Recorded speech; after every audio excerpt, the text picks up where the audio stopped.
You ask Tiger to solve. This deals with linear equations with one unknown.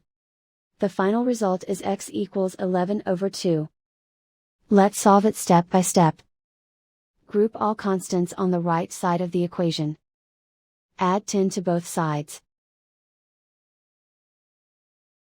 Simplify the arithmetic.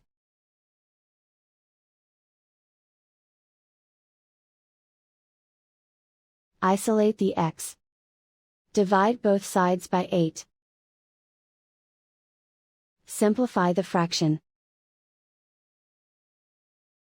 Find the greatest common factor of the numerator and denominator.